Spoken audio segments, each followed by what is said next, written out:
Entering the atmosphere in T-minus 10, 9, 8, 7, 6, 5, 4, 3, 2, 1.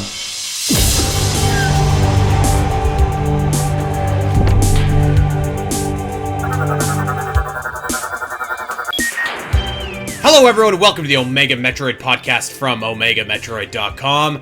My name is Andy Spiteri, back after 2 weeks off. 1 week planned, 1 week unplanned, and I am, of course, joined by Doom Crossing. What's going on, Doom? Thank you for holding it down last week on that solo show. I couldn't believe that solo show that you produced. What a great show. Thank you for doing that. And how are you? Couldn't believe that solo show that I produced. Yeah. I was it's a short little 40, maybe 45-minute show.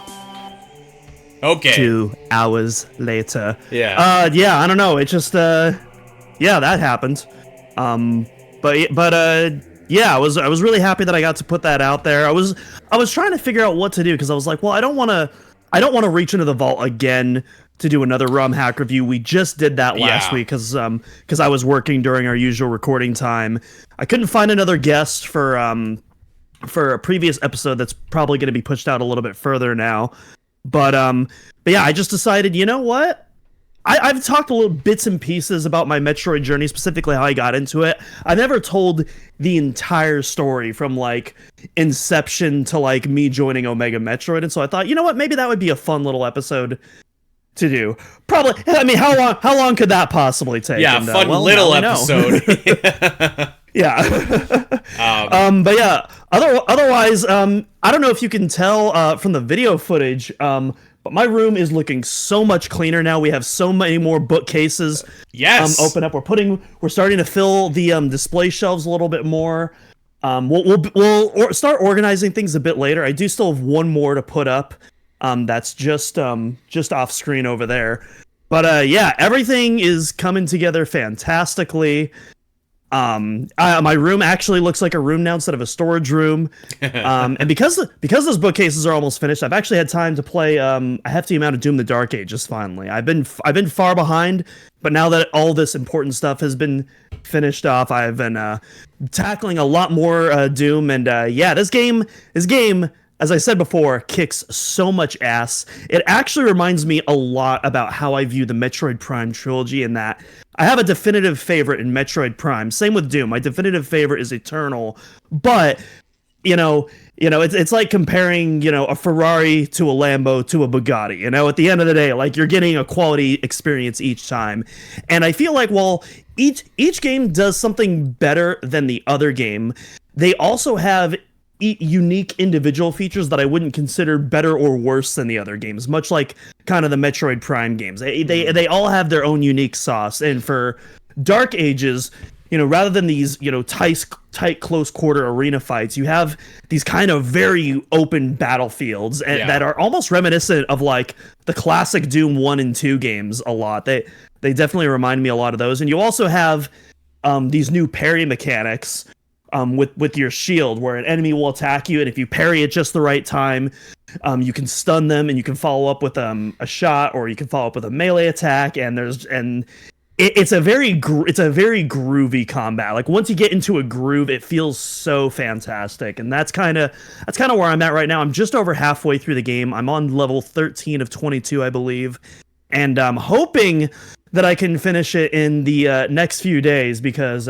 we got a Switch 2 on the horizon. And in fact, for all our listeners out there, it is less than 24 hours by the time you're lining to this, and the eve of the Switch 2. I bet you there's some exciting people doing times, like midnight release actually on the Wednesday when it comes out. I got a call from GameStop, and they were like, "Hey, we're open from, I think it was like 10 to 2 a.m. if you want to come and get your Switch." And actually, ironically, so part of this new gig that I'm doing, I work one late night, like maybe once a month or something like that. And so my late night is the Thursday. And I was like, oh, okay, maybe I should scoot on over and see what that's about. So, yeah, it's actually, it's hard to fathom. I was talking about this on the Zelda cast this week, and I was kind of saying, like, it's almost like the Switch 2 release date has like snuck up on us. And I think it's because like for me anyways, I know it's different for you, but like for me, like there's not like a Breath of the Wild launching with the Switch, or there's not like that, you know what I mean? Like that Super Smash Bros. Melee or whatever. And I'm really excited for Mario Kart too, by the way, but like, you know what I mean? So it's almost just like, oh wow, like it's this week. It's in like a couple of days.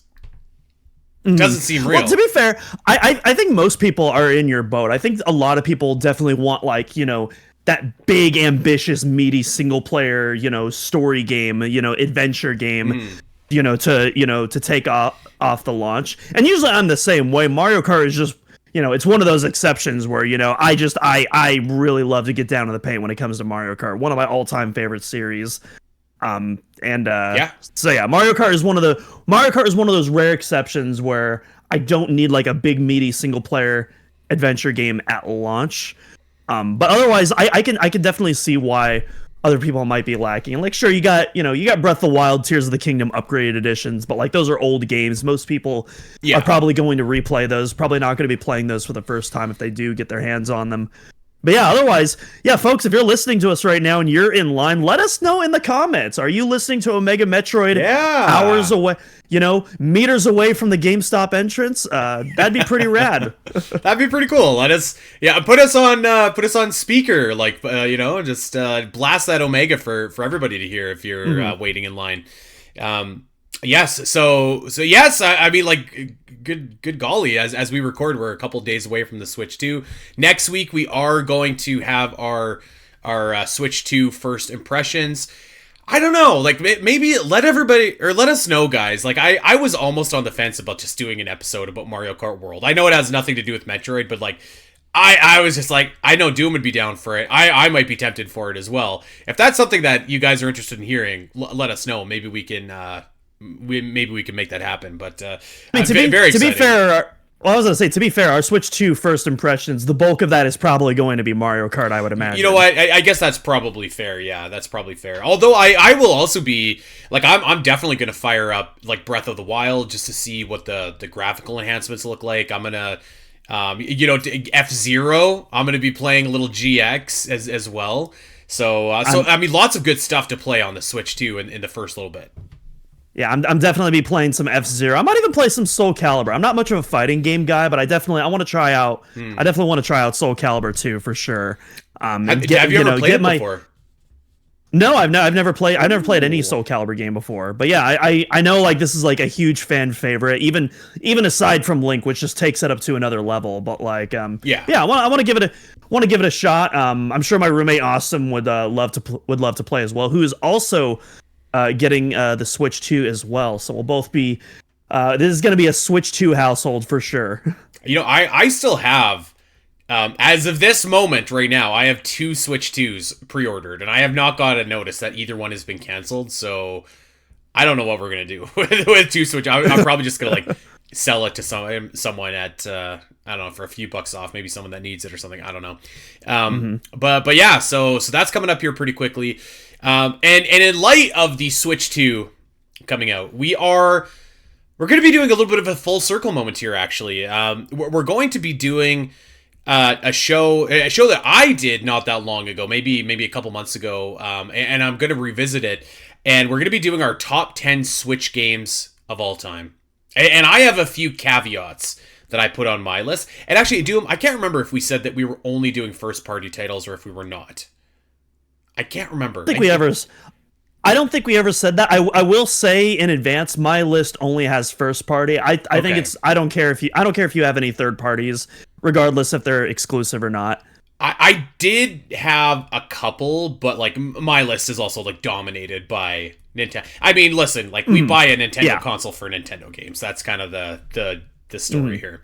But yeah, we're going to be talking about our top 10 Switch games of all time. And just kind of putting a bow on, I think you could really make the case that the Switch was one of maybe the greatest Nintendo console in terms of quality first-party software that Nintendo has ever done. I really think so. Like, I think it was that strong. 100%.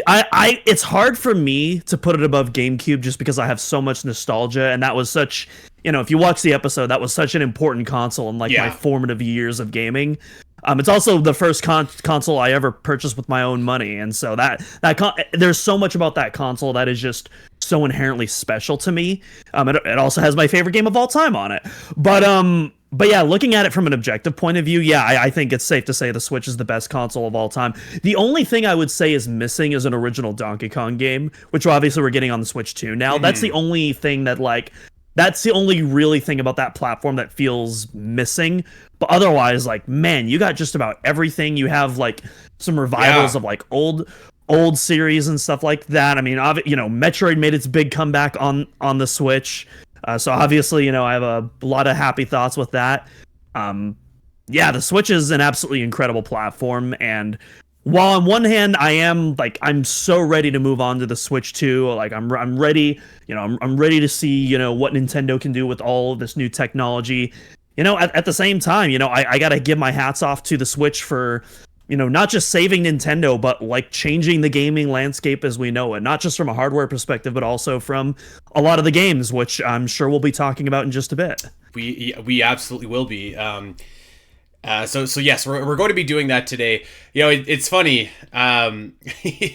You were just talking about how you're playing Doom: The Dark Ages. Do you know what game I was playing yesterday for a little while?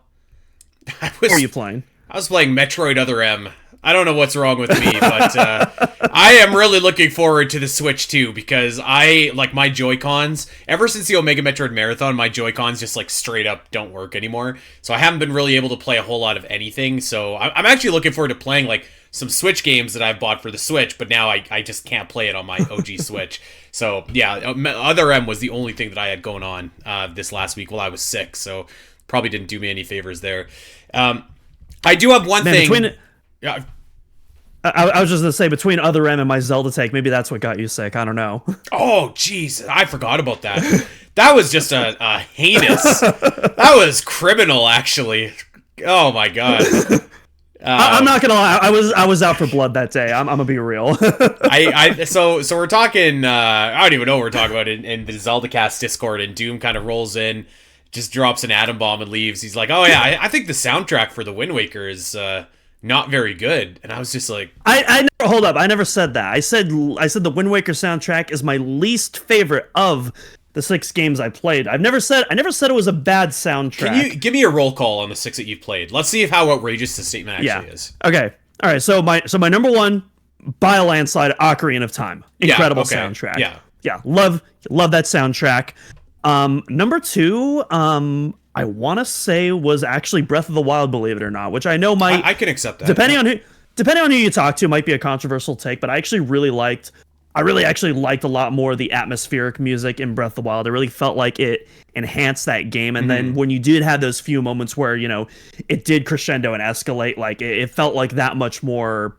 that much more special. And so I thought Breath of the Wild really worked for me. Number 3... let's see. I think, or you know what? No, number 3 was Breath of the Wild. Number 2 was the Link's Awakening remake. I love the Link's Awakening remake soundtrack. Number 4, I think number 4 was Twilight Princess. Number 5 was Tears of the Kingdom, and number 6 was Wind Waker. I mean, when you put it in context, like only playing 6 games, I would personally say, like, I think Wind Waker, and I should preface, like, Wind Waker isn't one of my favorite Zelda games, actually. It's probably, like, mid-tier at best, but... Which is funny, because Wind Waker is my favorite Zelda game, and so, Yet I don't enjoy the soundtrack as most other Zelda fans do. I think the soundtrack is like phenomenal, but what I and I would probably say it's above Twilight Princess and Link's Awakening and Tears of the Kingdom for me. But the one thing I'd probably give you here, Doom, is that I'm not in love with the Great Sea theme, and you hear that theme just like over and over. I love the Smash 4 arrangement of the Great Sea with like the live orchestral background. That sounds awesome. And like usually like Ocarina of Time is obviously trying to emulate live orchestral instruments, but I feel like in that game, like it's done in such a way where, all the digitized instruments, like it adds a sort of charm to it where in Wind Waker it almost feels cheap. I don't really know how to describe it. It's also an important caveat is I've played Wind Waker HD, and from what I've heard, that soundtrack is slightly different from the GameCube version. So maybe if I did play the GameCube version, which I'll be able to in just a few days. You're gonna be able to next week, yeah. Yeah, maybe I'll have a different opinion on that. But anyways, I don't hate the soundtrack. I think it's fine for what it is. I think it's serviceable. It's just not something that like I would go out of my way to listen to, if that makes sense. Well, that's fair. I do have something that I want to talk about that I hope that people do go out of their way to listen to. I said that I would not do this. I promised. I made pacts, and yet here we are. I have started, Doom, a fourth podcast, a fourth GD podcast, and this one's a little bit different. I'll kind of like just come out right out and say it. This is a Patreon exclusive podcast, and this is for our Ultra Tier members. It's to add value to the SP.net Patreon. This is something that I'm really excited about. We have launched Middle Earth, the podcast. So it's me, it's Corey, it's Allison, and we are covering J.R.R. Tolkien's Legendarium, the movies, the books, the games, everything in between. We recorded a couple of episodes already, so we've got them all ready to go. We're going to be releasing them over the next couple months. Lots of really fun stuff that, frankly, was really fun to talk about, because as much as I love talking Zelda and talking Metroid, every now and then you kind of want to just talk about something else. You want a little bit of a break from that. So we got to get really, really geeky and really nerdy, which was a lot of fun. I pitched the gang on like how I would personally make a Silmarillion movie. We talked about our favorite moments from the Elder days. We've got a Hobbit movie review coming up. We're going to be reviewing, of course, The Hunt for Gollum, War of the Rohirrim. We're going to do a retrospective. We're going to be diving deep into the appendices of Lord of the Rings. We're going to be doing hot takes. We'll do, maybe we'll even do Tolkien's percentages. I don't know. We'll rip off some gimmicks that we have on this show. But yeah, that's coming later this month. The first episode is dropping later this month. So check out Middle Earth, the podcast. That's available patreon.com/spnet. I had a blast doing the show, and I hope that everyone else does as well. I think there's probably more crossover interest in Lord of the Rings on the Zelda side rather than the Metroid side, but just to throw it out there for everybody, if that is your cup of tea, we got something for you over on Patreon, so go ahead and consider checking that out. You absolute mad lad. I know. Dak asked me, he's like, how do you have time for this? And I was like, I don't. I actually don't. So yes, I had to be very strict with this one, and I was like, okay, we're going to record a bunch of episodes all at once. We're only getting together once every 4 months. We're going to release, we have a strict time limit here, because that is all that I can muster. And I broke that rule immediately. The first episode was an hour long. So yeah, that's what's going on.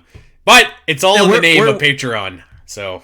Yeah. You and I were very good at breaking our self-imposed time limits when it comes to podcasts. It seems.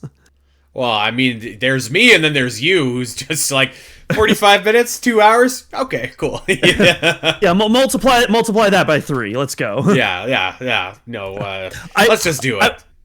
I will say, speaking of new podcasts, and I don't want to announce it quite yet, but one of your friends, an old guest that we had on the podcast, Tomes of Evil, reached out to me about a year and a half ago about wanting to start a podcast idea, and I was so on board. I was like, that sounds awesome. I'm totally down. But yeah, he had to work through some stuff first, but yeah, we've been DMing him and another guest for the past month, and I think we're going to be starting recording this thing in about another week or two, and so I'll definitely give you some more information once that's out in the wild and officially revealed. But I'm very excited. It's if you know me, Metroid is not my only passion.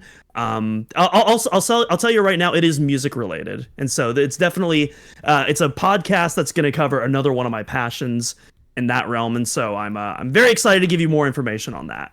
That is exciting. I've done a few episodes with Russ from Tomes of Evil and a few other.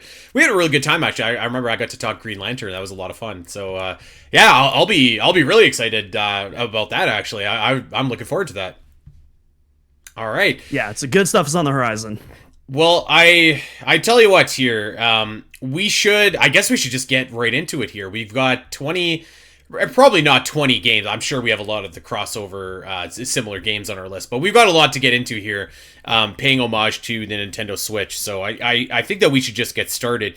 The last piece of news that I wanted to talk about before we actually get going, though, is kind of in relation to Nintendo Switch 2 and NSO and all that kind of stuff. I saw that finally Rewind is going to be added to the N64 games. Pretty cool. Not just Rewind. You get a CRT filter as well, which is pretty cool. If you want that. Those are exclusive to the Switch 2, but then both the Switch 2 and the Switch 1 are finally getting remappable buttons, which I've been wanting for ages. It's bizarre that it took us this long, considering Virtual Console, like all the way back on the Wii, had these features, but like, better late than never. I'm just glad they're here now. Yeah. All right. Let's get over to our list here, and I think that what we should do here, Doom, is I think that maybe aside from like our top 2 games, which if you know me, you probably know exactly what my top 2 games are. What I think we should do.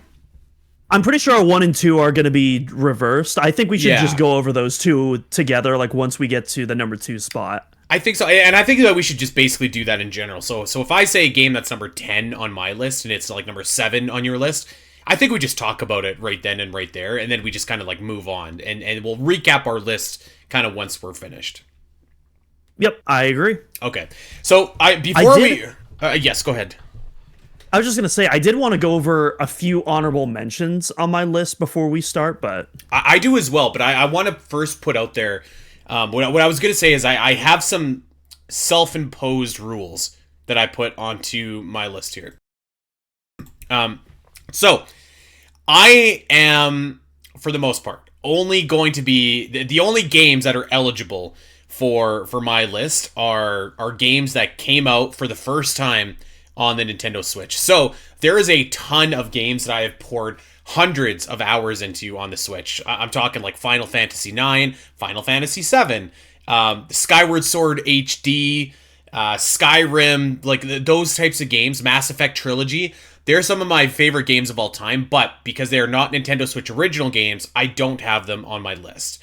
So those kind of games are gone. There's one exception on this list, but I feel like it's because it's like totally like it might as well have just been released on the Switch for the first time.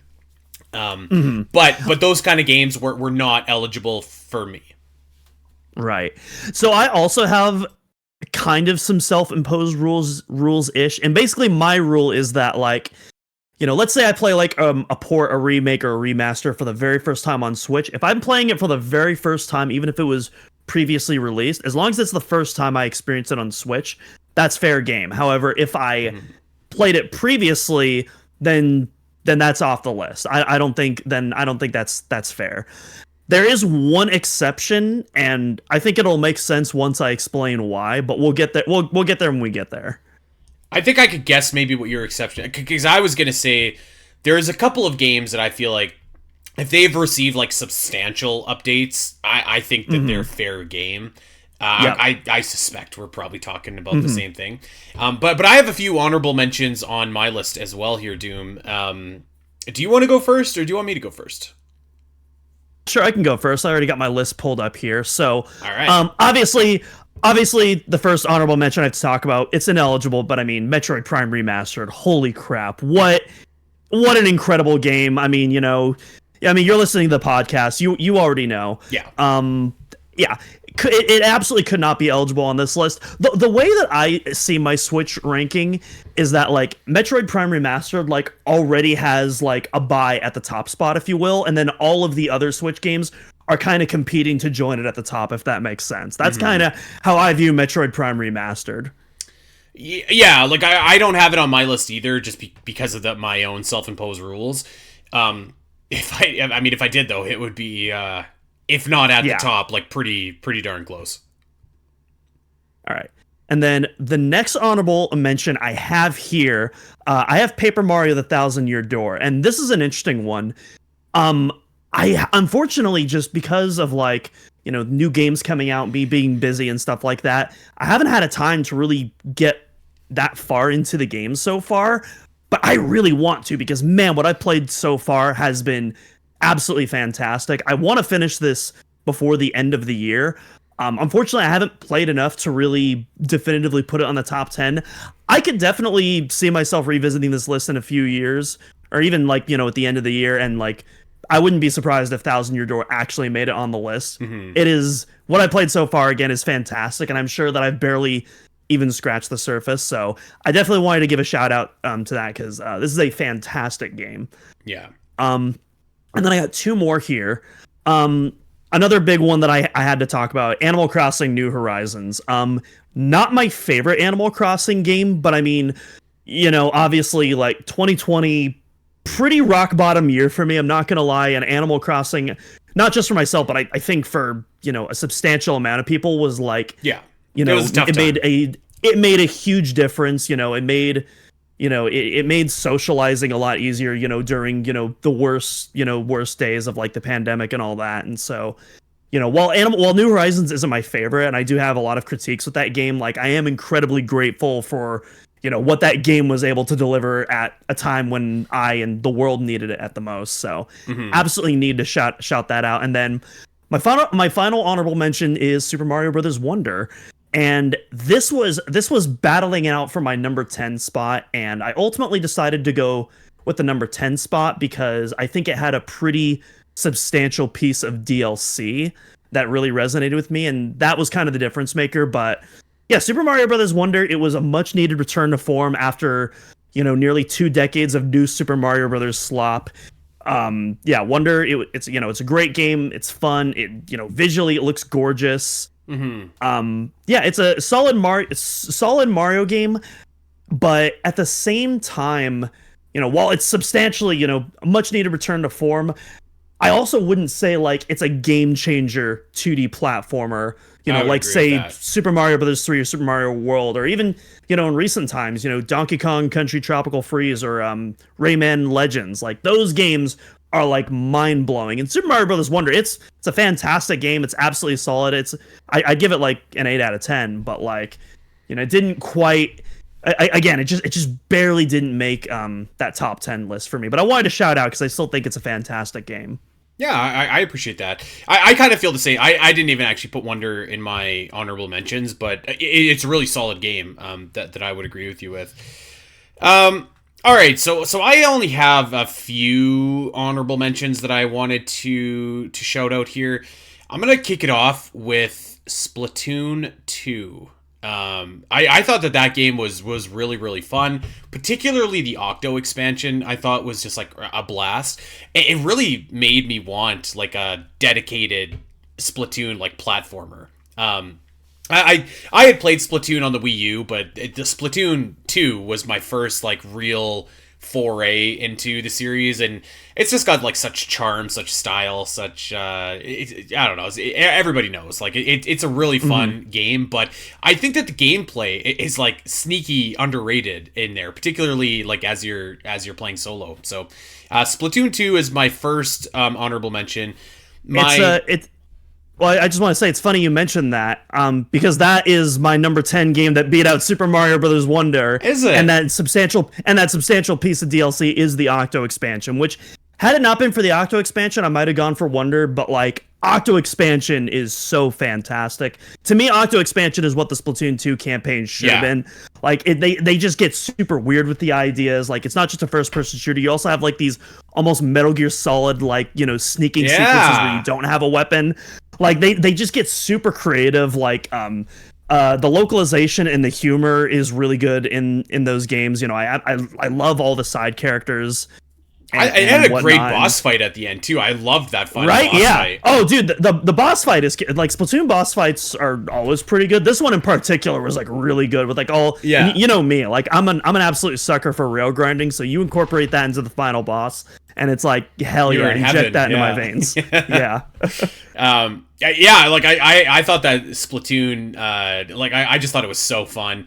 I really love. In the initial trailer for Splatoon 2, they had that really cool song. I forget what it's called, but I actually have that on a CD that's burned in my car somewhere. And sometimes I'll just be driving and like blasted like da da da da da. So I really love that that tune. So yes, Splatoon 2 is my first honorable mention. My second honorable mention is The Legend of Zelda: Echoes of Wisdom. Really fun title. It doesn't reinvent the 2D wheel, although it does a lot of like really fun things. I thought that playing as Princess Zelda was kind of like a nice, unique little spin on your traditional Zelda game. I think that the Echo concept is really strong, and it was just kind of like a nice return to form after, so like years of kind of the open air dungeons, just being in those more traditional 2D dungeons with, using your echoes as puzzles. It was just a very whimsical and traditional Zelda experience, which I think like after so long, a lot of people, including me, were kind of like really clamoring after. So Echoes of Wisdom is a great little title as well. I thought that it was like exactly what the doctor ordered when it came out. So that's my other honorable mention. That's what I've been meaning to play. I haven't gotten around to it yet, but I mean, that's actually one of the games that's getting free enhancements on the Switch too. So I think that will be my platform of choice when I do get around to it. Yeah. I think that this next one might be a little bit controversial. And you know what? Now that I almost say it, I don't know if I can actually do this. I think I'm going to swap what I was about to say. So I'm going to pull a fast one here on the fly. Ooh. I'm changing my list real time because I can't bring myself to leave this off the list. So my next honorable mention is going to be Pokemon Legends Arceus. Okay. I know a lot of people when this game was announced, and even honestly after the game came out, were just like, this game looks terrible. And you know what? It kind of does. It kind of does look pretty rough around the edges. But man, if this isn't the most fun I've had playing Pokemon in a long, long time, like this was just like an absolute blast of a game to play. Kind of reinvented some of the Pokemon the wheel, I guess you could say. Like it just really gave it a shot in the arm that I think that it could use. I haven't played Scarlet and Violet yet. That'll actually probably be a Switch 2 purchase for me as well. But the everything that this game did was just like really refreshing. So yeah, Pokemon Arceus is going to be my honorable. I had it in the 10th spot, but I just bumped it down. I have a feeling I know what you swapped it out with too, the way you worded that. All right. Well, maybe I don't know what I'm talking about. I guess we'll find out soon. Maybe you don't. But well, let's go to your list here, Doom. So number 10 was Splatoon 2. Is there anything that you want to cover for that game that we maybe left off? No, I pretty much talked about everything that I wanted to when Okay. you went over in your honorable mentions. But yeah, I will say I think Splatoon 1 out of those two games is still my favorite. I haven't had a chance to play Splatoon 3 yet. Mm-hmm. I was kind of burnt out from Splatoon by the time 3 came out, so I'm just kind of waiting for the right time to like get back into it again. I agree. I haven't played Splatoon 3. Splatoon should almost, in my opinion, follow the Mario Kart model, where it's like one release per console generation. Yep, I agree. I don't know. Like I feel like when I was looking at Splatoon 3, I was just and I haven't played it, so this is an unfair thing to say, but I was like, this kind of just looks like Splatoon 2. Like it doesn't seem like there's that much different. And for a game like that, I feel like, I don't know, like it's not like you're just making like a standard sequel. Like I feel like you should just support Splatoon 2 with new stuff, and then Splatoon 3 can launch on the Switch 2 is how I would have probably done it. Right. And similarly, up to the Octo expansion, Splatoon 2 very much felt very derivative of Splatoon 1 in that regard. Yeah. So by that point, it's like, okay, I need a pretty substantial change if we're going to get 2 on the same console at this point in such a close time span. Yeah, I agree. I think that's fair. It's funny. I own all the Splatoon 3 amiibo, but I don't own the actual game itself. What are Callie and Marie? Do I have that right? The Squid Sisters? Yeah, Callie Marie, and then there's Pearl and Marina, and then I can't remember the new trio that are in Splatoon 3. Yeah, you got me. Okay, well, the number 10 on my list, you said you had to guess what this game was. I am going to go and kick it off with Super Smash Bros. Ultimate. There it is. I knew it. You knew it? All right. Yeah. You know, I had this on my list at number 10 when I was doing it on the Zelda cast, and I decided that I was going to be less strict with my criteria, which actually only changed my ranking. I only added like one extra game on my list, but I mean, like, this game, like, on one hand, it's kind of borderline too much for me. Like, I feel like there's way too many characters that, like, just don't need to be there, that kind of bog down the game a little bit. And I know, like, sometimes, like, you know, what's the harm in having these characters? But I'm like a completionist, so I would like to complete adventure mode with all the characters and whatever. But it's just like, when you have that many characters, it's like, oh my god, this is like a seemingly impossible task to do. But I mean, on the other hand, this is just like a who's who. Like, it's a museum of video game history in this one singular game. I love that you have all of these, like, just eclectic cast of not even Nintendo characters anymore, just like video game icons that are in this game for you to play as. And not only that, but like, even if you really want to take it like to the next level, you can get like the Mii costumes and stuff like that. I think that the spirit board, like the spirit in the world of light, like that, I think that was really fun, actually. I scoffed at it when it was announced, and I was like, this looks lame as hell, but I was really into it, like really into it. It was almost like collecting Pokemon for me, like really into collecting those spirits. And I still was, actually, even back when we were doing the Omega Metroid Marathon, I was like, oh, I haven't played in like a couple years now. I need 100 spirits, like I got back into it. So I think the game is just so fun. So many characters, so many great stages. The music is it's just like off the chains. It felt criminal not to include this on our list. So I also have this list. This is actually my number 3 spot, so it's a lot higher up on the list. I'm sorry. I thought this might be the case. No, yeah, Smash Ultimate, like Super Smash Brothers is one of my all-time favorite series, and Ultimate really does feel like Smash as we know it fully realized. And it's funny because like the game itself is really solid, but like I feel like what really elevates the game for me, it's not the game itself, but the hype cycle. The hype cycle for Smash Ultimate was unlike anything else that I've ever experienced in my life. Like, from the announcement, and then of course everybody is here, like completely setting this new precedent that nobody thought was possible. Like, and then of course you had like hype characters like Ridley, Simon, K. Rool, Banjo, Sephiroth, like all these wild characters coming to Smash. Yeah, a few that I don't care about, but like when you don't have to worry about anyone getting cut, you know, having someone not replacing like a fan favorite, it doesn't seem as bad in hindsight, especially because, again, you know, you got so many characters, at least, that I never would have imagined. I didn't think Snake was coming back. I didn't think we were ever getting Ridley. It's Sakurai himself said he's too big. Okay, well, if the man himself says he's not in, obviously he's not coming in, right? Mm-hmm. And so yeah, I'll always remember that hype cycle. And obviously, again, the peak of that, everybody is here, has to be one of the best trailers Nintendo has ever made. Like, it's so perfectly constructed, the way it slowly reveals everything out, and then once Snake materializes, that's where like the full pitch, and then you get the title reveal of Ultimate to finally bring everything in perspective, and it's like, my god, that is peak Nintendo hype right there for me. You know, it's funny, actually, because the everybody is here thing didn't really do a lot for me, because like, I did think that there was like really. Well, yeah, because like there was definitely some characters where I didn't care to see them back, like Pichu or Dr. Mario or Dark Pit. I was like, I could definitely leave these characters behind. But I do remember, like, in the trailer and watching the Ice Climbers come back, I was just like, yeah! That one really got me, and like seeing Snake back was cool as well.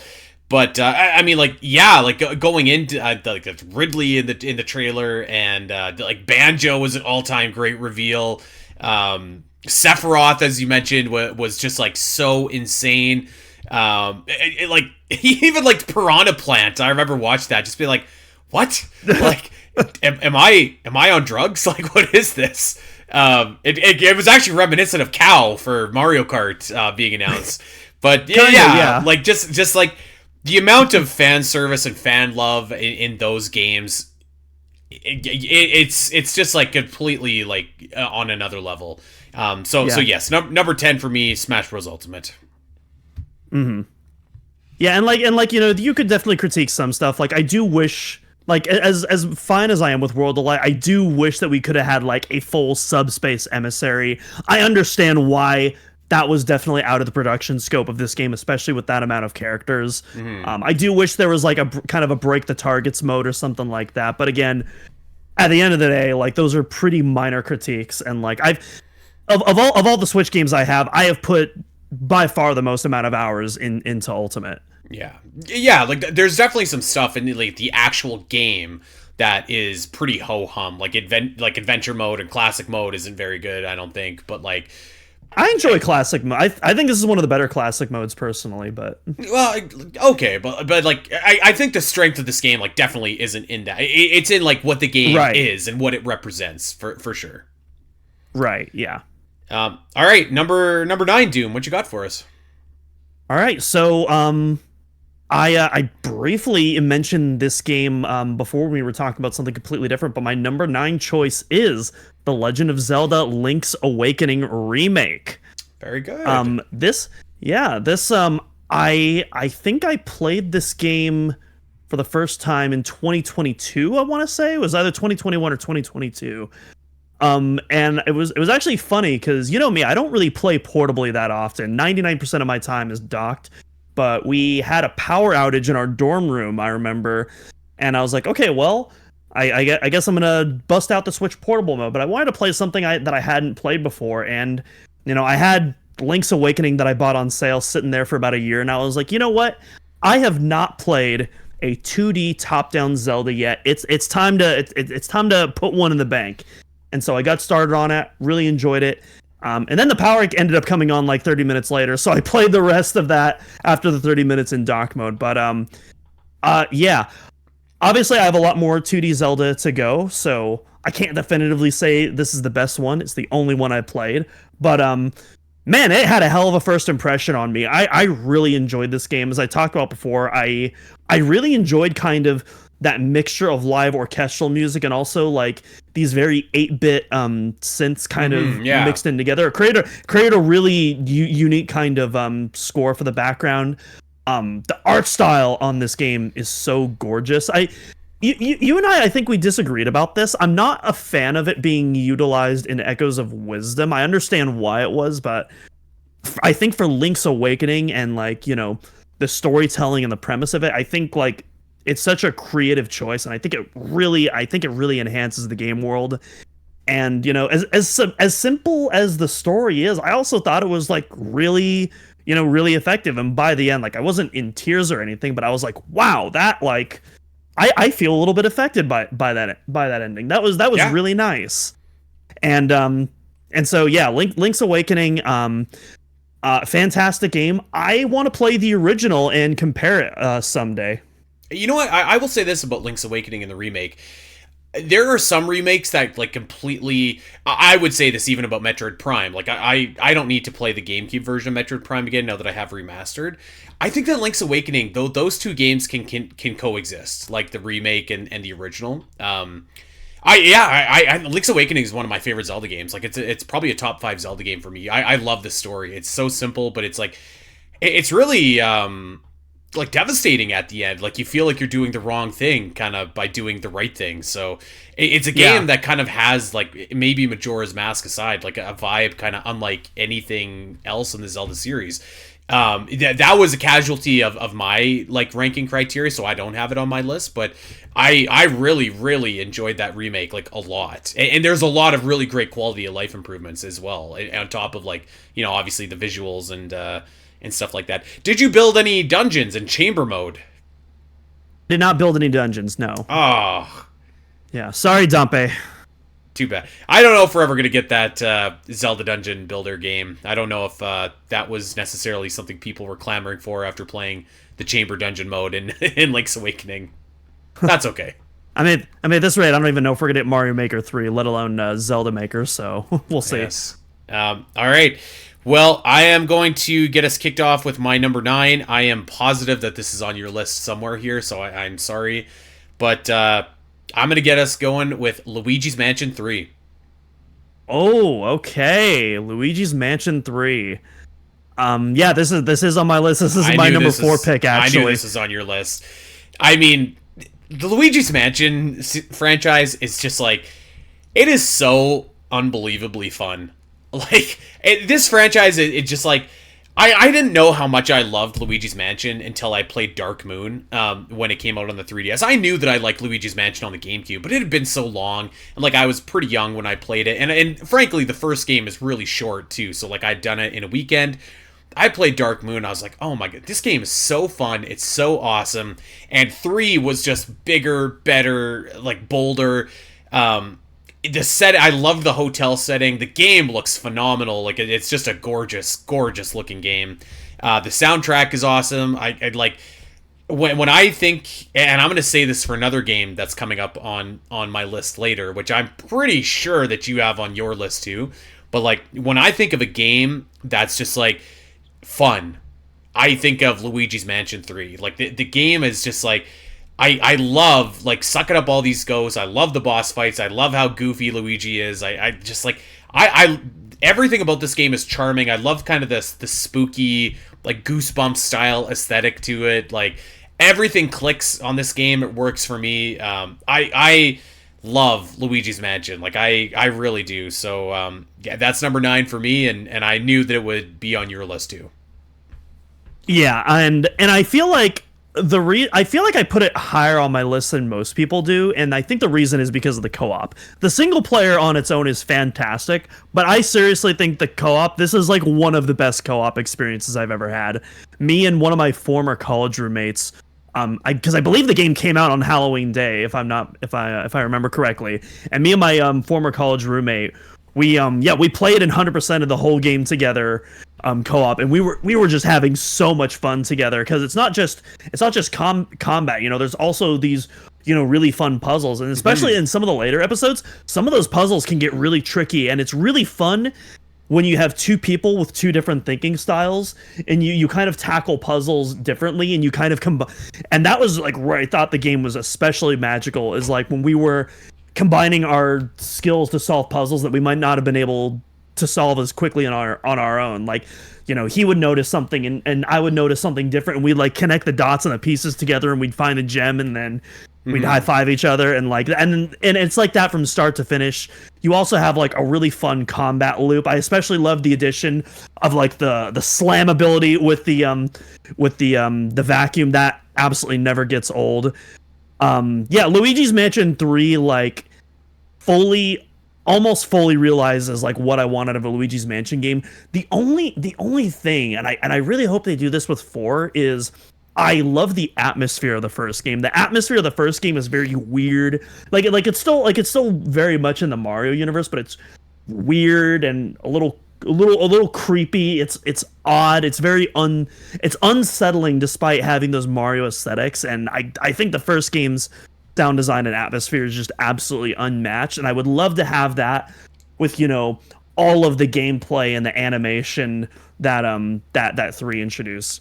Again, minor critique at the end of the day, because again, this is my number 4 game. I think that if you own a Nintendo Switch, you are doing yourself an absolutely disservice not playing this game, especially if you have someone in your life that can be your Guigi, because man, that just takes it up to the next level, I think. Yeah, will you be my Guigi? What a Valentine's Day proposition. Ask Sam if she'll be your Guigi. She might think I'm talking about Gooey. I don't know. We do talk a lot. All right, so that's my number 9. What is your number 8? My number 8. All right, so this one is gonna be one that I think is gonna make a lot of people happy. 2023 was a very special year for me.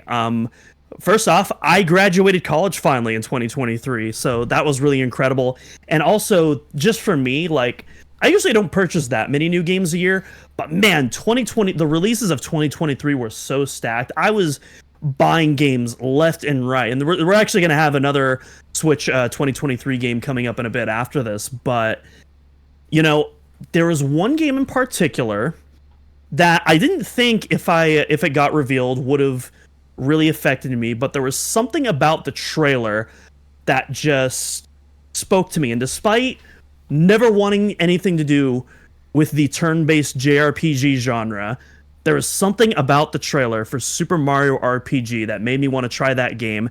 And my goodness, I'm so glad I did, because it's my number 8 pick. My God, Super Mario RPG is phenomenal. And it's now, because of that game, like, I want to explore more JRPGs. I've already explored a little bit of Thousand Year Door. I want to finish that, but man, Super Mario RPG, like, it's got a satisfying combat loop. Like, it's turn-based, but you also have these really cool action commands that can, enhance your attacks and your defenses.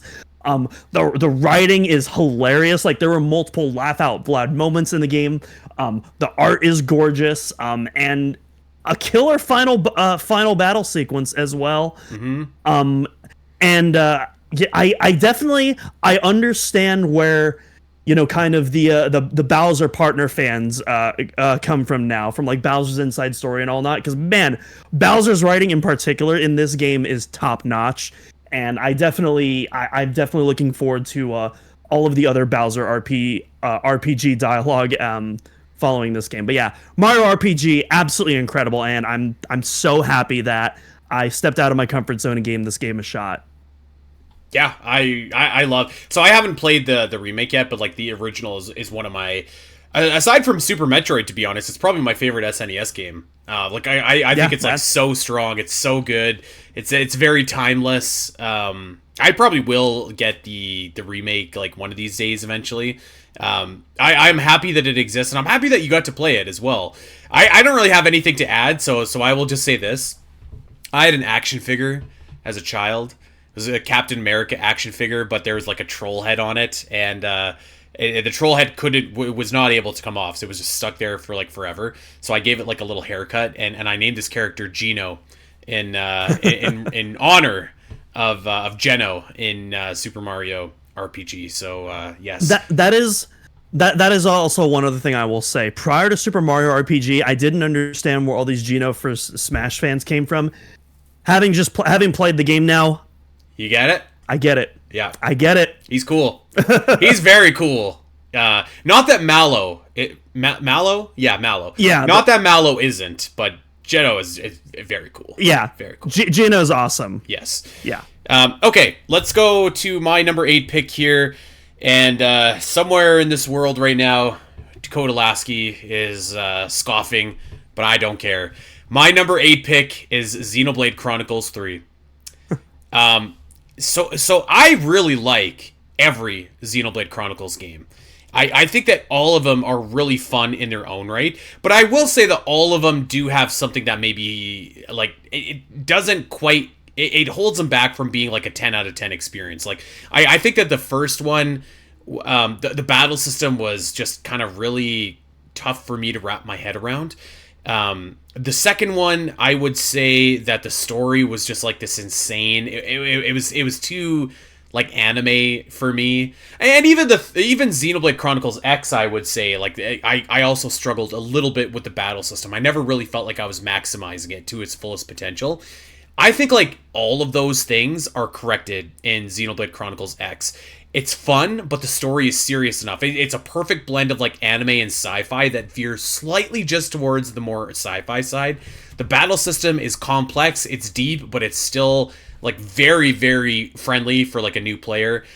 You could really get a lot out of it if you're willing to put the time in, but it's also like not intimidating like like the battle system in Xenoblade Chronicles 2 was great, but I had to like go and look at YouTube tutorials to figure out like how to actually do it. The game itself didn't explain it all that well, I didn't think.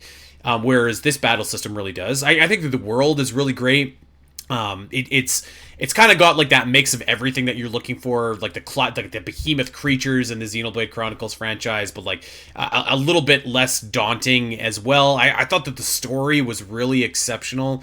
Like, it's tough to do in a game like Xenoblade, where like you're clearly kind of, portraying a story that's geared towards like that, for lack of a better word, like anime crowd, right? And it can be easy to go overboard with those stories. I think that this one just like really kind of walked a great line. I thought Noah was a great character, like a great lead character. The side quests were great. The music was great. It was the best Xenoblade game that they've made so far, which is good because I feel like each game is improving upon itself. I don't think I'm going to win over like anybody. Like if you're thinking to yourself like these games aren't necessarily for me, there's probably not enough here to change your mind. But like if you really love open world RPGs, like this is for you. Like this is such a rich game with like so much going on, so much for you to sink your teeth into, a really great and rewarding story. You don't have to play any of the other games to get into this, but if you want to, it helps as well. Like you really kind of maximize, you know, your appreciation of the story. So I haven't even played like any of the DLC yet, and there's some pretty substantive DLC. So I was really impressed with this game. I brought it actually over when Sam and I went on our honeymoon to Europe. I brought it over and played a lot of this on like trains from like, you know, one Italian city to the next. So that kind of probably helped out a little bit as well. But this is just a really impressive game that I think like if you're a fan of open world games or RPGs or both, like this should be on your list. Yeah, I think prior to Super Mario RPG, I would have been like, this isn't for me. After Super Mario RPG, granted, aesthetically, it's not really speaking to me, but again, like, I don't know. I'm more willing to start giving these games a shot, and so it's definitely probably not something I'm going to play in the immediate future. I have a very lengthy backlog as it is, but yeah, you know, I know that I know that like for Xenoblade fans, like Xenoblade fans are hardcore for their games, and they will live and die by these games. And so I don't know if it'll resonate with the same way with me, but I at least want to give it a shot eventually in the future. You know what I would say? I think if it doesn't speak to you, like that's totally fine. There is an RPG on my list that I would try and sell you on, and actually we're gonna get to it next. So let's park that thought. Okay. What is your number 7? All right. Actually, before I go to my number 7, one thing I did want to quickly say about Mario RPG. I remember when I was doing my 2023 game, my top 5 games of 2023. I remember Mario RPG was actually my number 5, and my number 3 and 4 picks were Tears of the Kingdom and Mario Wonder. And obviously, Mario Wonder didn't make this list, and spoiler alert, Tears of the Kingdom is not on this list either. So yeah, I think that just tells you just how much more of a positive impact Mario RPG just ended up having in my mind after all that. But yeah, the Mario train is still rolling into our number 7 slot, and you know, a lot of people probably scoffed at you putting Smash Ultimate at number 10. I think a lot of people are about to scoff at me putting Super Mario Odyssey at number 7, which, keep in mind, everything from number 9 and onwards, I consider at least a 9 out of 10. So Super Mario Odyssey, don't get me wrong, is a phenomenal game, but I think there were a lot of other games in the Switch library that resonated with me a bit more. But my goodness, Super Mario Odyssey is a phenomenal game. I think what I love so much about Odyssey is just how creative the moveset is. Like it really does. I don't think anything will be able to replace like the movement of 64 for me, but like Odyssey's movement, like you can chain and combine so much of your movement kit together to do all sorts of crazy things. And it feels like you're breaking the game, but then you'll go to a place that like you're not supposed to, and there'll be like a pile of coins just waiting for you because the developers knew like, hey, we know like a certain part of our player base is gonna mess around with all these and get out of place. So, you know, let's reward them for it. And that's what I love so much about Odyssey. Like I think 3D Mario games are at their best when, you know, the movement is fun. I mean, that's what you're doing. That is the gameplay loop, and Odyssey just has some of the best out there. It's so good. The level design is fantastic. I think where the game falls short for me is the 100% cleanup. I think most 3D Mario games, at least from Galaxy onwards, typically had a stronger 100% cleanup. I wasn't a huge fan of Odyssey's. But I didn't again, get the 100% minor either. nitpick. And I can't remember why, but I agree. There was like something blocking me from doing it. Yeah, I did get the 100%, but just in terms of like, if I were to rank the 3D Mario 100% runs, this wouldn't be in last place for me, but it would definitely be at the bottom half for me. But again, minor critique. Like, man, I love this game. I think I'm actually due for a replay soon. I probably am too. I had this game ranked at number 4 on my list. Yeah. I wouldn't scoff though at putting it at number 7. Like for my list, like I feel like geez, like number 8 to number 3 are maybe number 4 to 8 are probably like I could do them in a different order on any given day. But yeah, I mean, like for all the reasons you said, I think like Odyssey was just so fun. Like I thought the Cappy was like a really fun gimmick. I really loved like all the new worlds that you could go to here. Like it was very different than other Mario. Like you have like the jungle dinosaur level, or you have like the dark moon level or something like that. So it's kind of giving us a little bit of that different experience. I think that it stacks up like really, really well next to like Odyssey, or next to like Galaxy, next to 64. Like I think Odyssey, like the biggest compliment I can give it is it's like just as good, I think, as those games, and those games are like titans in my opinion. So yeah, I really, really thought that Odyssey was like just like such a strong Mario game to launch the Switch with. And it's wild because like in any other year, like this would have been the game of the year, and like it would have been like such a strong game to launch a console with. And I think that just kind of shows you how important that first year was to Nintendo with the Switch. Because it definitely doesn't look like there is this kind of lineup going into the Switch 2 first year. Maybe there is, I don't know. But this game I thought was like, again, kind of like, as we'll talk about when we get to it, this was a game that needed to be great, and it was great, and it lived up to the precedent that Nintendo had set. And I think if this game was a miss, then again, we could look at the Switch maybe in a different way, where like, has Nintendo lost it? Did they lose their minds of the Wii U generation? But this game was just as strong as all the other 3D Mario games that came before it. I'm surprised that we never got a sequel to it actually on the Switch, but I have to imagine that that's coming at some point. Mm-hmm. I mean, we kind of sort of did with like Bowser's Fury, but if anything, that was more of like a 3D World sequel than like an Odyssey sequel. Honestly, Donkey Kong Bonanza looks like more of the sequel to Odyssey than anything else. So we'll see how that shakes out. But that's my number 4 pick, and I think that's a great pick. Yeah, and I think that's a fair spot to put it. Yeah, Odyssey is phenomenal. Okay, well, I guess it's back to me here, actually. So I'm going to go number 7. This is a recent game, actually, and a game that... So this is, I want to say, a multi-platform game, but I played it for the first time on Switch. I had never heard of it before it came to Switch, and this game just blew me away. I was expecting it to be good, but I wasn't expecting it to hit me the way that it did. And this is an RPG that I think you should put on your short list, and that is Sea of Stars. Sea of Stars is just like a classic, like, throwback to the JRPGs of old from like the Super Nintendo. Like it wears its influence of Chrono Trigger like very clearly on its sleeve, and it wears it with pride as well. It's not trying to shy away from that.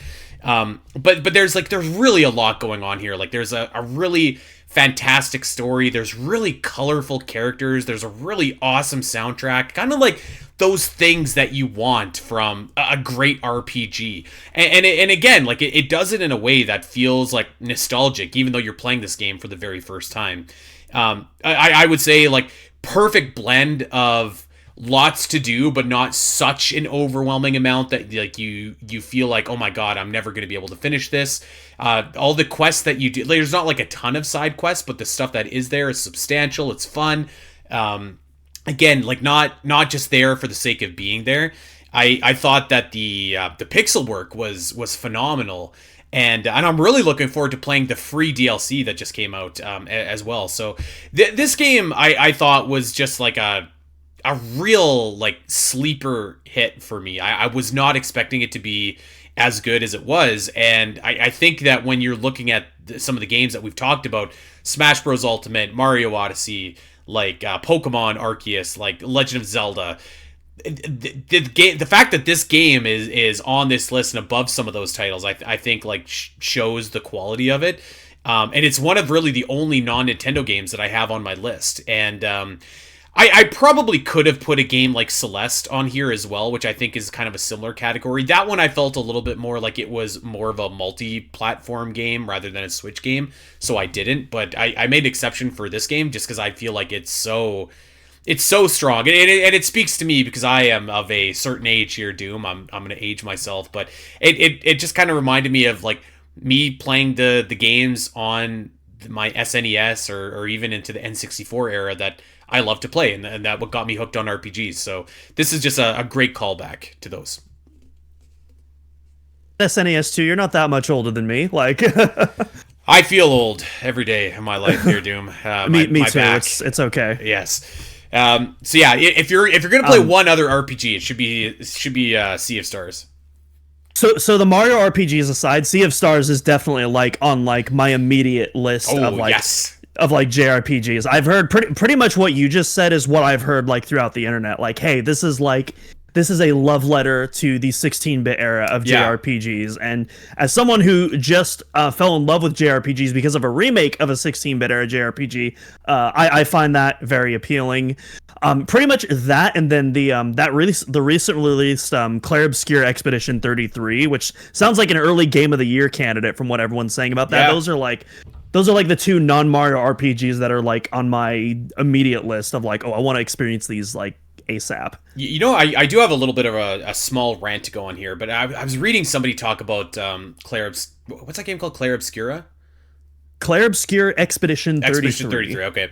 So I was reading like the creator or something like that, and he was just like, oh, all these like JRPGs are no good, and like you got to modernize them, and I'm just like, JRPGs are so awesome. I don't know where this myth came in that like these JRPGs are no good, or like the battle system or like random battles is no good. Like, I don't know, that bugs me whenever I hear that. It's like millions and millions and millions of people play Final Fantasy and Pokemon and like Dragon Quest and all these classic games that are like JRPGs. Like they're not like this awful product.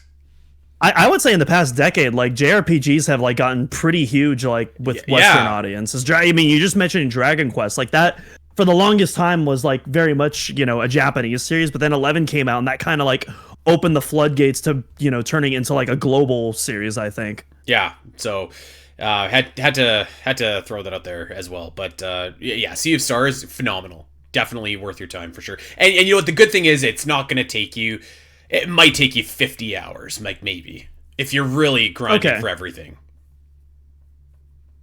Gotcha, yeah. All right, number 6. All right.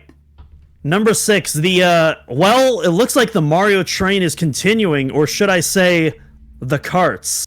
All right, so I know, so this is the exception game, and I knew so this is the exception game where it's like, yeah. So obviously, I played Mario Kart 8 on the Wii U, and I still really liked Mario Kart 8 on the Wii U, but and then of course you got 8 Deluxe that came out, and it had it gave the game some nice quality of life improvements. Obviously, the biggest thing was the battle mode.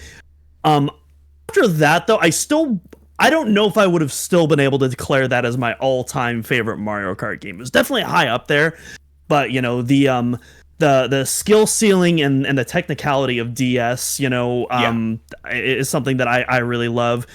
Double Dash on the GameCube was just such a leap from like Mario Kart 64 and Super Circuit of before. Like that game like resonated with me. It also has Double Dash also has my favorite track. Still waiting for Wario Coliseum to come back someday, but I digress.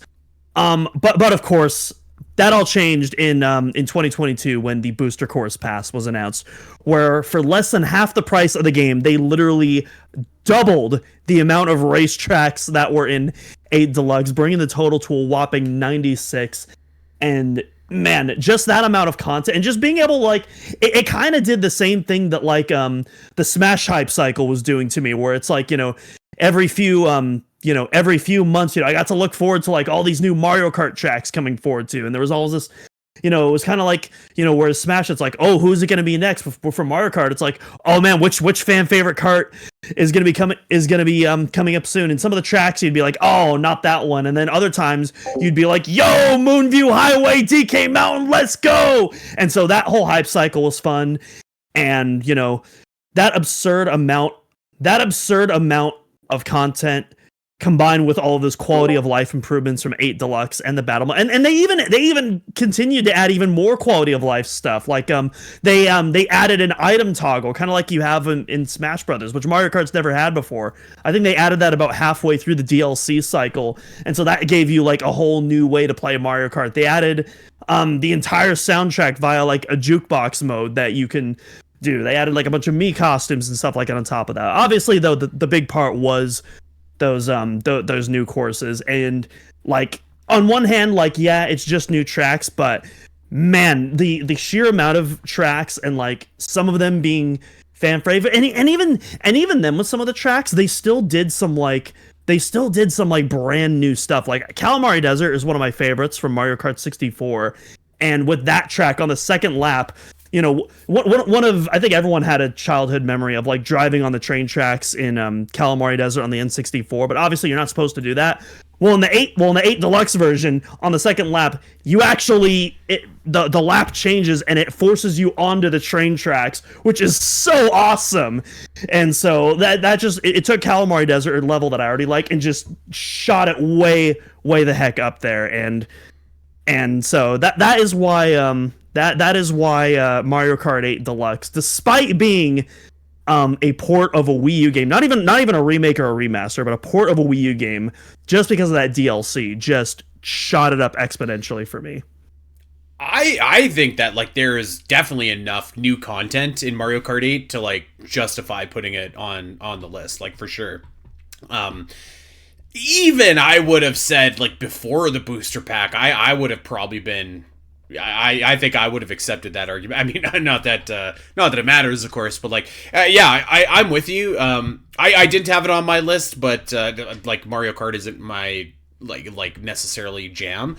I'll tell you what, if they'd have remastered like some of those Diddy Kong racing levels, though, this would have been number one on my list. Maybe one. I mean, surely they have to add it to NSO eventually, right? Like we're getting down to the wire on those rare N64 games. Like we just had Killer Instinct Gold. I think the last two major ones is like DK64 and Diddy Kong Racing. Yeah, do they have Jet Force Gemini on? Yep, they got Jet Force on there. That's right. Yeah, that's a tough game to play. I think now in modern times. I will say, but I played the heck out of that when I was a kid. Yeah, no, that's a great pick. I love it. Okay, actually, I was gonna say it's actually wild that we got GoldenEye and Perfect Dark before we have Diddy Kong Racing. But anyways, go on. but God bless it. Man, I'm so happy that we got Perfect Dark, and now that we have Rewind, man, that's even better. Now I can finally finish. I think I've got like 3 perfect agent levels left to do, but they are just like impossible without Rewind. so yes. Okay, number 6 on my list here, Doom, is a game that I thought that I would hate, and to be honest with you, I didn't really like it when I first started playing it, but then I put on God mode, and this changed everything for me. It's like the playing for dummies mode that you could put on. It's like the easy mode, but once I did this, everything changed, and like I fell in love with this game. It's one of the games that I've played the most on Nintendo Switch, and that is Hades. And I know that Hades is not like a Switch exclusive game, but this, and I didn't have this on my ZeldaCast list, but I was just like, you know what, like I've got like 100 hours in this game on my Switch. Like who cares about this rule? Like to me, this is a Switch game. Hades 2 is basically a Switch 2 game. Like Hades sold the most copies on the Switch. Whatever, it's a Switch game.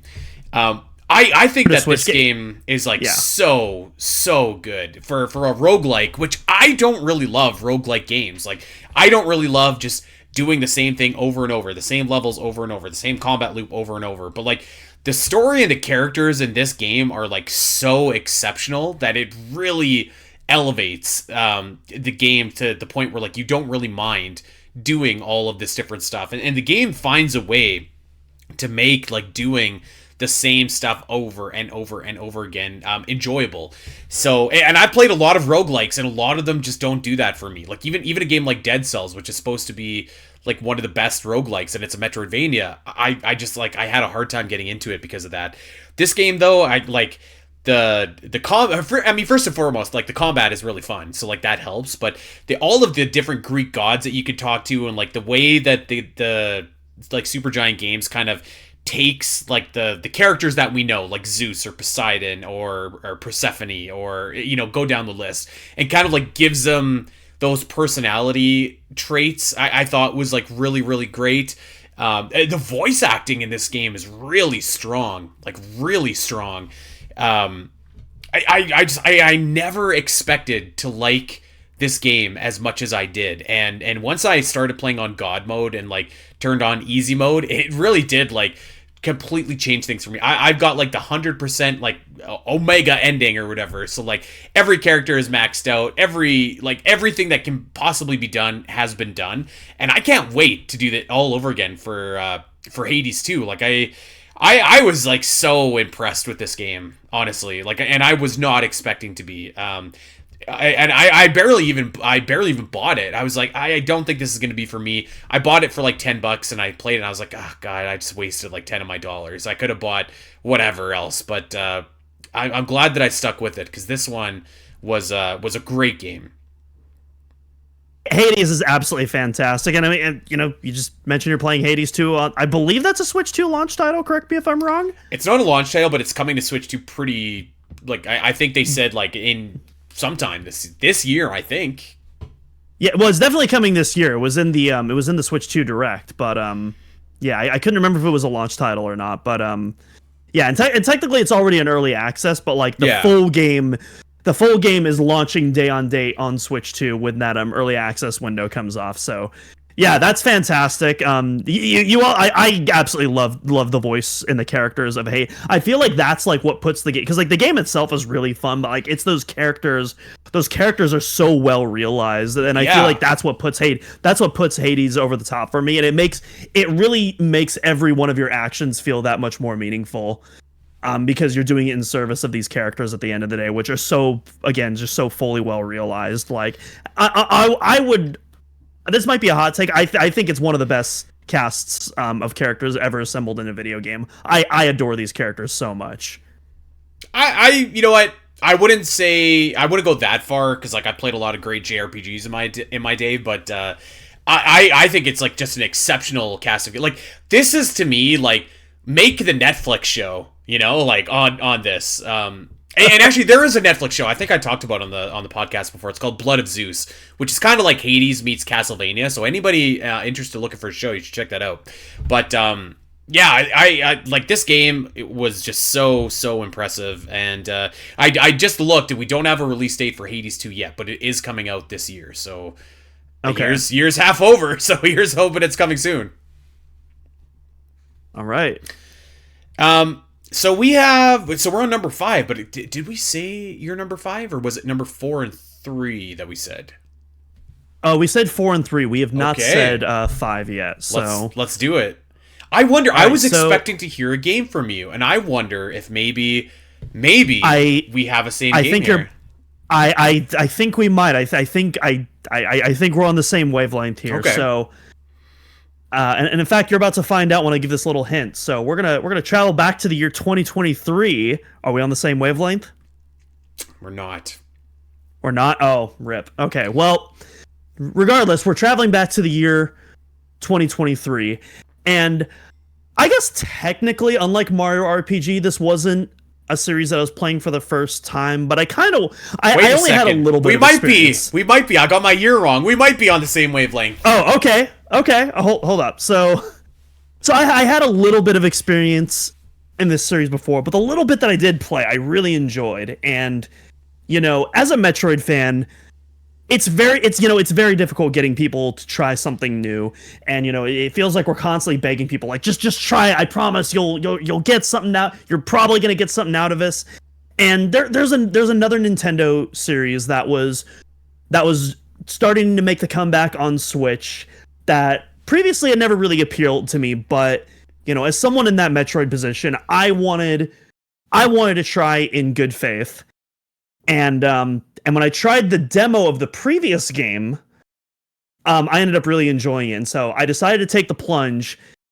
I bought Pikmin 4 on Switch, and it is one of the best freaking games on that platform. Pikmin 4 is so good! Oh, I love Pikmin 4! Let's go, that's my number 5 too, baby!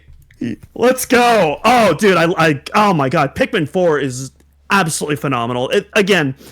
This is like a toss-up between me and Luigi's Mansion 3. I think ultimately I put Luigi's Mansion 3 a spot higher because of that co-op, but man, my goodness, this is it's hard to even consider this a sleeper hit now that it's like, the best-selling Pikmin game of the franchise, but still, oh my gosh, like, if you're someone like me and watching the game in action from afar didn't really appeal to you, I implore you, try one of the free demos. Playing the game is so much different from watching it, and especially once you play the full game, like, and you really get to see all of the mechanics of it fleshed out. Like man, it's a weirdly cozy experience despite all the death and destruction present. Yeah. And then there's points where, and I feel like it's that cozy experience that like it's so it's a very cozy experience, but it's also rich in mechanical, and then at very specific times that coziness goes out the window, particularly with some of the boss fights, or with, oh my gosh, I can't remember, I think it's like the, what is the roller, the thing with the roller, that thing, oh, that thing was brutal, that thing sent chills up my spine, and it's like, it's moments like that where it'll just disrupt the experience, but it just adds so much to the atmosphere. And on top of that, you have, you know, incredibly rich gameplay mechanics on top of that. The disco boss spider, I think, was my favorite boss fight of that entire year. That was absolutely incredible. Oh my god. And the game, the main campaign is already like a pretty meaty campaign, but when you finish that, you get a whole other bonus campaign on top of that and a bunch of side content. Like, this game is so feature rich, and you know, you can get as much out of the game as you want to. If you only want to do that main campaign, you don't want to play anything else, you are still getting $60 worth of content in there. But if you are like wholly invested and you want to get every last drop out of this game you can, boy, does this game pack with so much content, and it is a case of quality and quantity.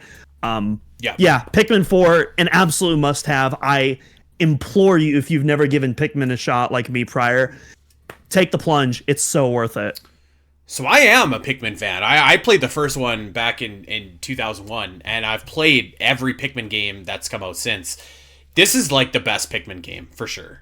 It takes like elements of every game that are awesome and like just makes it takes it the fun level up to an even higher level. I was talking about Luigi's Mansion 3 being like super fun earlier. This game is also like the epitome of fun for me. I love. There's something like so like just rewarding about like sending your Pikmin and doing the challenges and like getting all that stuff back to your ship. I really like the glow Pikmin. I thought that was kind of a fun gimmick that you could do as well. Actually, so my memories of Pikmin 3 and why I was getting my years wrong, because I couldn't believe it's been this long. But my dog had surgery on his knee, and so for like 2 months, we basically had to. He wasn't allowed to go upstairs. He wasn't allowed to go anywhere. So like we basically had like our living room. We cut it in half, and like we put up a gate. We put up everything like that, and put a mattress there. And Sam and I slept in our living room in basically a hallway, like the same room as a hallway, for 2 months while he was recovering. And I played the hell out of Pikmin 4 while he was doing that. So it was kind of like a special game for me to get us through a pretty rough summer. When this surgery happened, but like the game is just like so unbelievably fun. The boss fights are intense. It's got so Pikmin 2 had like the Zelda dungeon kind of thing where like you'd go into the hole and you'd go down and down levels and levels. I think that like the Pikmin here are just like, the levels are so fun. The Pikmin types are like really inventive in the way that you could do this. Like I just think like the Pikmin series in general, I think is just like so, like, what a concept. Like, who would have ever thought of this concept? But like it is like so unbelievably fun to play. Like I don't have another word for it. Like I just keep coming back to it. Like it's just pure fun.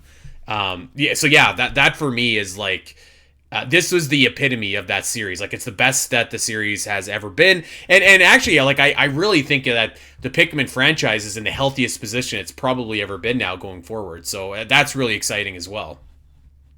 Yeah, I feel pretty confident we're not going to be on a 10-year hiatus towards Pikmin 5. Pikmin 4 is like, not just by a little bit, by far and away the best-selling Pikmin game in the series. Nintendo has also been like heavily like including it in their marketing, like in the new San Francisco store that opened. Like it shows like the characters walking, and one of the characters featured is the Olimar and the Pikmin, alongside like Mario, Link, and the Inkling.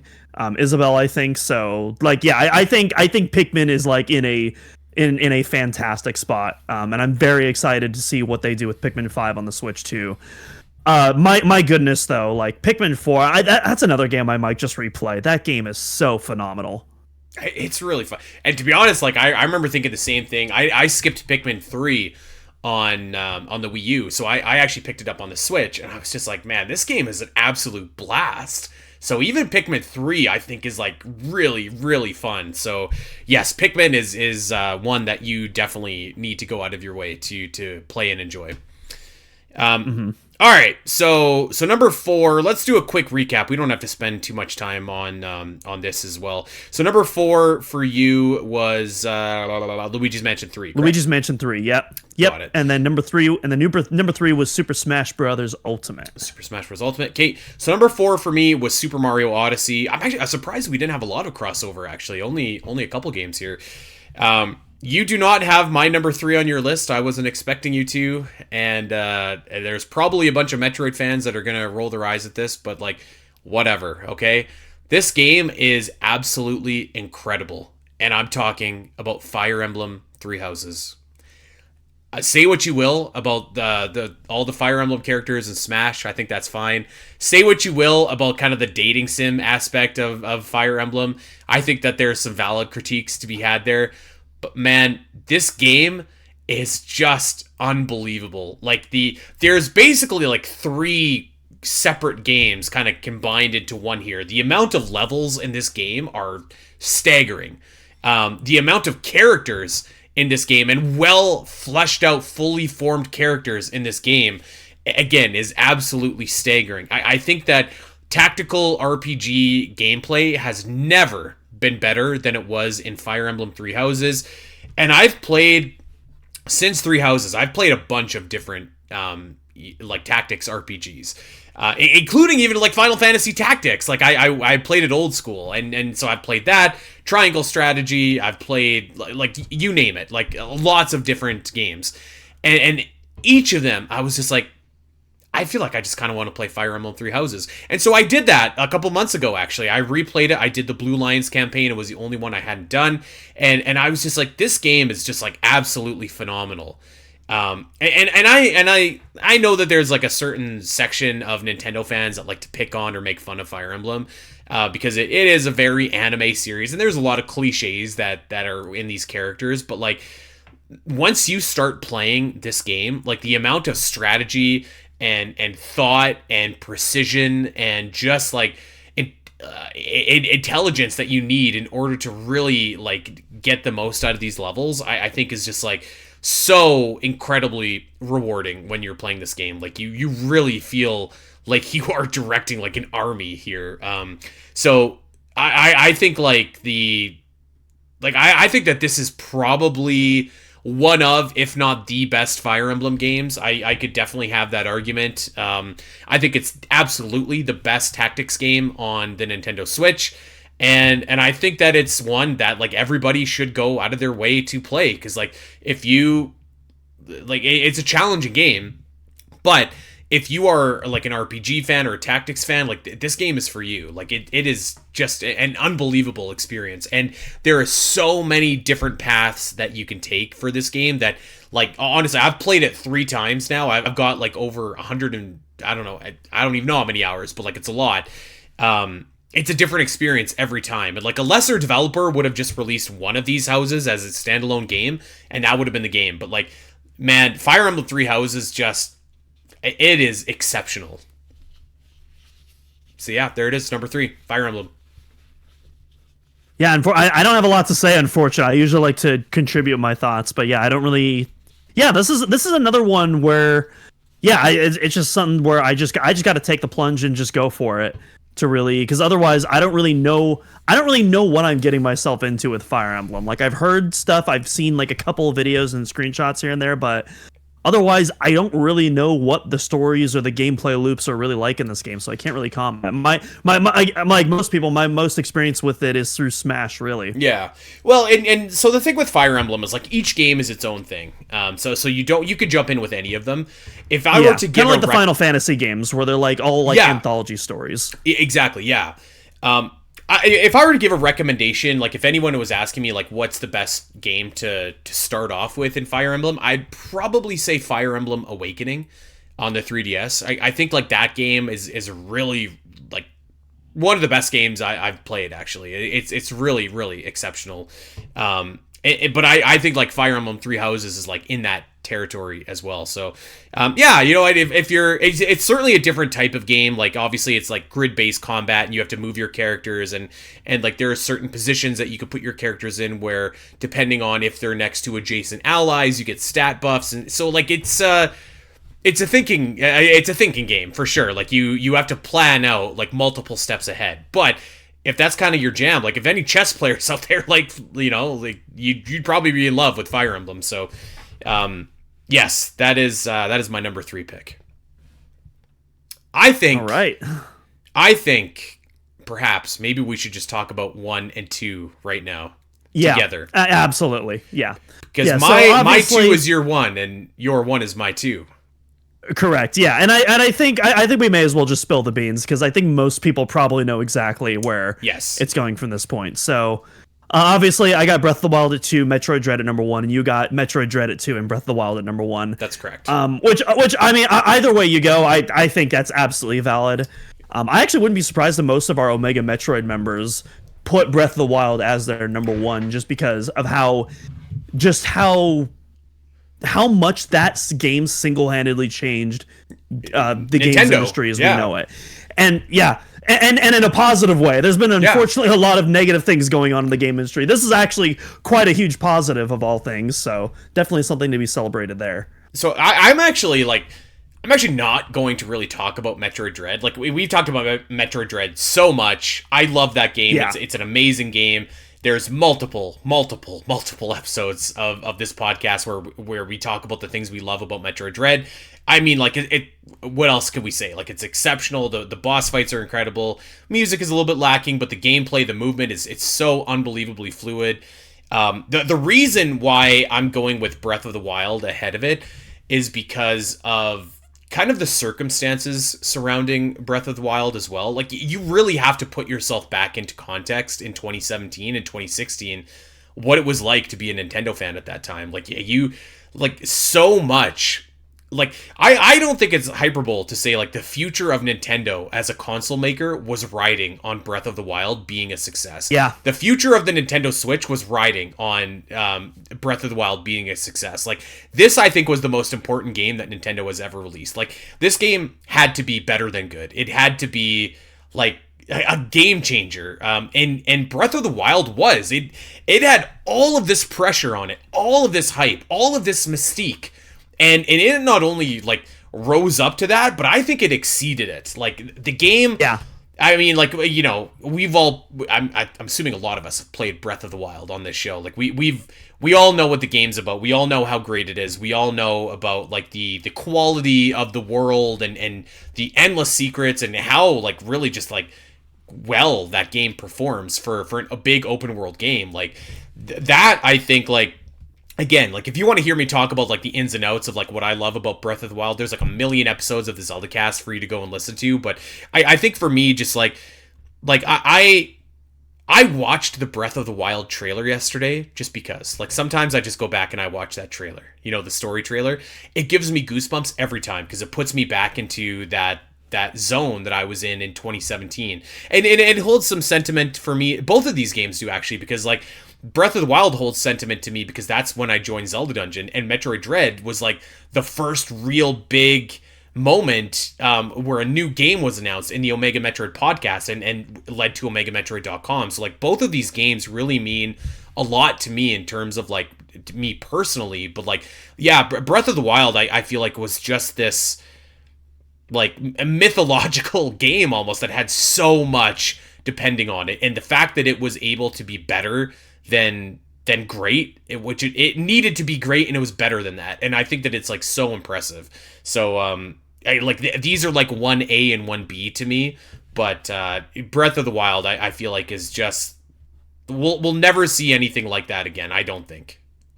Yeah, I'll talk very briefly about Metroid Dread, but otherwise I agree. Like, we got we got a whole archive Yeah. of episodes about gushing over Metroid Dread.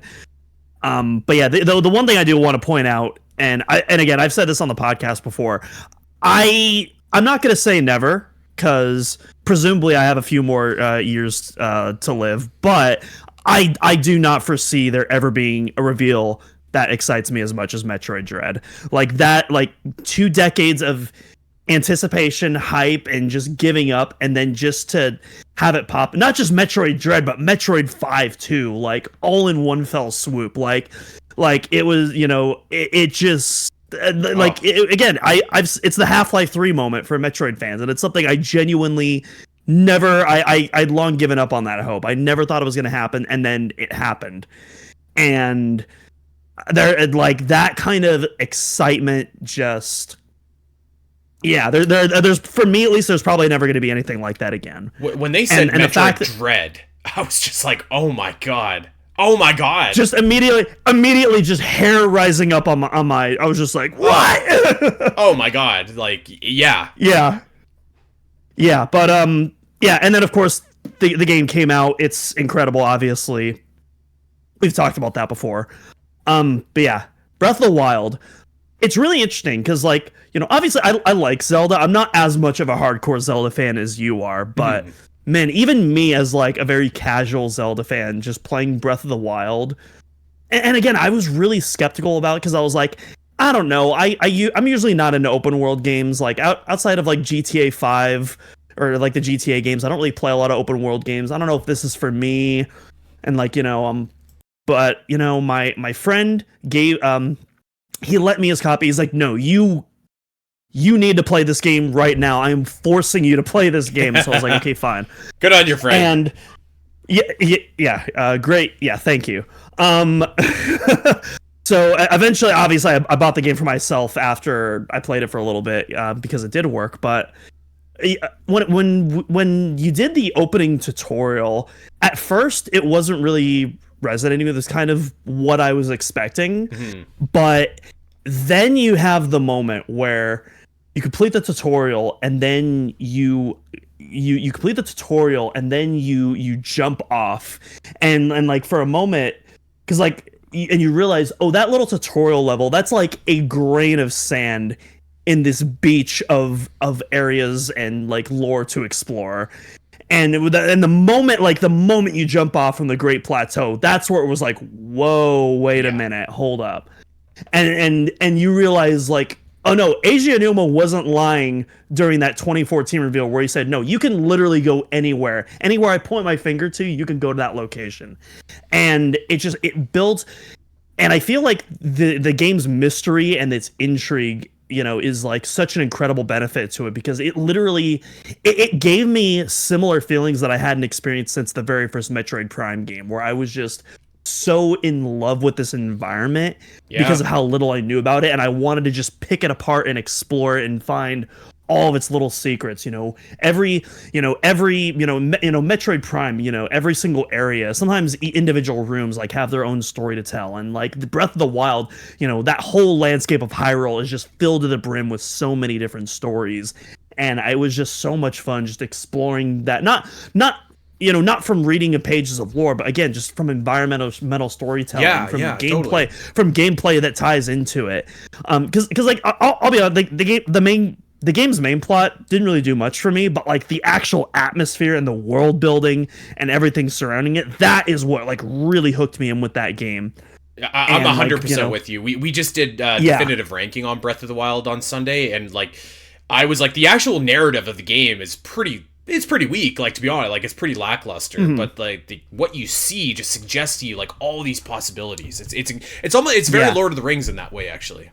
Yeah, and there's so many like I think everyone had this moment where they look up in the sky and they see one of the dragons and like, wait, what the heck? What the heck is that thing? Is that friendly? Is that bad? Should I be scared of that? I don't know.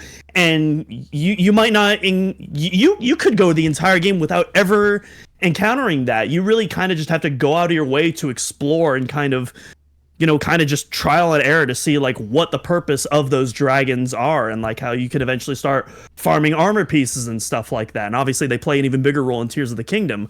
But yeah, just like every single piece of, there's no filler in this game, and I think that's what works with Breath of the Wild so much more than Tears of the Kingdom, in my opinion. Everything in this game is so deliberate. There's no filler, there's no BS, nothing is there to waste your time. And it's just it's such an incredible experience. I think there's a good reason why this is not just people's favorite Switch game, but people's favorite game of all time. I think it's absolutely worthy of that title. Yep, I'm with. Like this is gonna go down as one of the most important Nintendo games ever released. And that's not to take away from Metroid Dread. Like that is an incredible, important game, but like there definitely was like a difference in terms of like just where Nintendo was at. Even in those 4 years, like Nintendo was at such a better spot. But Metroid Dread, I mean, like for Metroid fans, like that was, I mean, like what an unbelievable moment that was. I will never forgive myself actually for working for Zelda Dungeon. I was covering the Nintendo Direct because we were anticipating Tears of the Kingdom news, which wasn't even named at that point. And then like I wish that we could have been live streaming that because I would have loved to share that reaction. But yeah. Okay, well there. Why don't we really quickly recap our list here, Doom, and then we'll get out of here. And I will kick us off. I had a few honorable mentions: Splatoon 2, Echoes of Wisdom, Pokemon Legends Arceus, and then at number 10, Super Smash Bros. Ultimate. Number 9, Luigi's Mansion 3. Number 8, Xenoblade Chronicles 3. Number 7, Sea of Stars. Number 6, Hades. Number 5, Pikmin 4. Number 4, Mario Odyssey. Number 3, Fire Emblem 3 Houses. Number 2, Metroid Dread. Number 1, The Legend of Zelda Breath of the Wild. All right, and then my honorable mentions were Metroid Prime Remastered, Paper Mario: The Thousand Year Door, which, like I said, by the end of the year, I wouldn't be surprised if this actually did make it on the list and kick Splatoon 2 out, so we'll see about that. I also had Super Mario Bros. Wonder and Animal Crossing New Horizons, and then for my actual top 10, I had Splatoon 2 with the Octo expansion. Number 9, The Legend of Zelda Link's Awakening. Number 8, Super Mario RPG. Number 7, Super Mario Odyssey. Number 6, Mario Kart 8 Deluxe with the Booster Course Pass. Number 5, Pikmin 4. Number 4, Luigi's Mansion 3. Number 3, Super Smash Bros. Ultimate. Number 2, The Legend of Zelda Breath of the Wild. And of course, number 1, Metroid Dread. Hell yeah, I love it. And we'd love to know what your top 10 Switch games of all time were. Let us know in the podcast chat. I'd love to compare and see, see what other people are enjoying on the Switch, and yeah, let us know. By this time next week, we will have Switch 2 first impressions. We'll talk Mario Kart, we'll talk NSO, we'll talk what the console itself feels like. It feels pretty surreal to say, but it's been a long wait, but man, we are here. The Nintendo Switch 2 launches by the time you're listening to this, tomorrow. So that's going to be really exciting. Let us know. Snap some pictures like it's Christmas and you're a kid again. Snap those pictures. Let's see those Switch 2s. All right, we are going to get out of here, everybody. I do want to remind everyone about Middle Earth, the podcast, available at patreon.com/SBNet, where, coincidentally, you can also get the latest episodes of the Great Metroid Area Ranking. We have 3 episodes left until that series is done, and then it's finished. And I'm recruiting you for the last episode, by the way. I'm just letting you know right now. So be on the lookout for that. Check us out wherever you get your podcasts. Go like, subscribe, recommend, review, rate, all that kind of good stuff. If you got a Metroid fan in your life, tell them where they can get their weekly Metroid fix. Check us out over on Blue Sky at Spateri316, at Doom Cross, and at Omega Metroid. And of course, OmegaMetroid.com has you covered for all of your Metroid needs. We got guides, we got maps, we got news, we got thought pieces, we got more stuff than you could shake a stick at, so go check it out. Subscribe to our YouTube channel while you're there. You can watch us do these podcasts in video form. And that, my friends, is going to do it for us. So happy Switch 2 week. We'll see everybody next week. Take care.